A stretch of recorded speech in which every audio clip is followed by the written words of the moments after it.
Pane starosto, sbor dobrovolných hasičů je připraven k oslavě svatého Floriána. Děkuji, zařaďte se.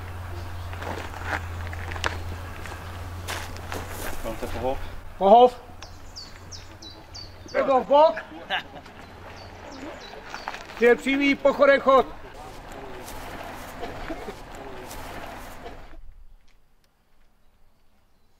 Bratři hasiči, sestry hasičky, vážení hosté, dovolte, abych vás přivítal dnes v naší kapli k svátku svatého Floriána.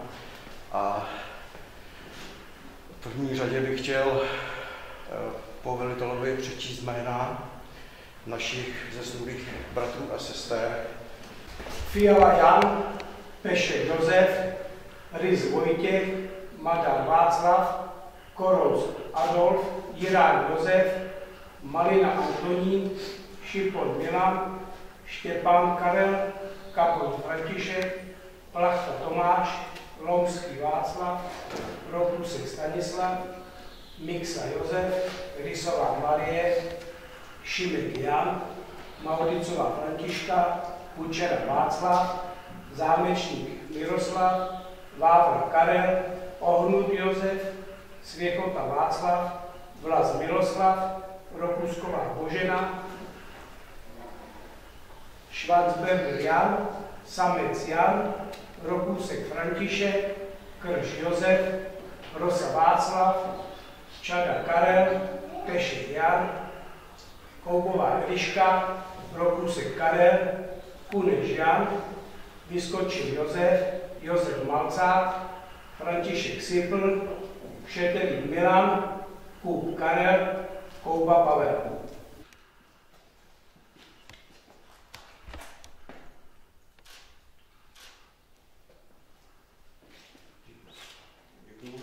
Vážené hasičky, vážení hasiči, milí hosté, dovolte mi, abych vás co nejsrdečněji přivítala na dnešní oslavě svátku svatého Floriána, patrona všech hasičů.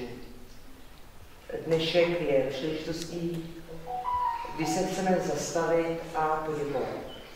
Poděkovat vám, našim hasičům, nejen za odvahu, se kterou zasahujete při požárech, povodních nebo nehodách, ale také za vaši každodenní připravenost, ochotu pomoci a obrovský kus práce, kterou odvádíte dobrovolně a přitom na profesionální úrovni. Vaše nasazení není samozřejmostí. A stejně tak si uvědomujeme, že za každým hasičem stojí rodina, která mu dává zázemí, trpělivost a často i kus vlastního času. I vám, manželky, manžele, rodiče a děti, patří velké dík. Děkuji vám všem za to, že jste tu pro nás, že chráníte naše domovy, naše bezpečí a náš klid. Přeji vám hodně sil, zdraví, štěstí a co nejméně výjezdů. Ať vás svatý Florián vždy provází. Děkuji za krásnou řeč. Už se chcete něco nám taky říct? Jako nejstarší člen? Jenom to, že je to taková krásná památka, která se vytvořila, když jsme v roce 1992 jsem dávali tu desku. A tehdy mě pan Rosa požádal, aby nejenom to, ale aby navštívil hroby všech mých předchůdců. Tak od té doby to dělám vždycky pan zapalil svíčku. Byli to 4 lidi, byl to pan Vávra, byl to pan Samec, Boben a můj otec. Takže i dneska jsem to do toho udělal. Tak jo, děkuji taky. Chtěl bych ještě poděkovat sboru ze Strážného, že nás přijeli podpořit. Děkuji i dětem, že nás budou jednou tady zastupovat. Doufám, že vám to vydrží a že teď budete mít tu soutěž, tak je nějaký převezete nějaký místo.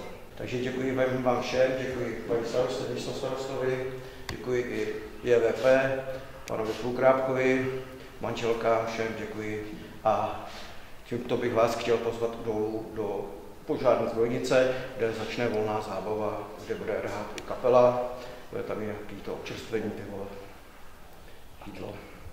Děkuji vám všem.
jenom pak pryč a nesejdem se víc.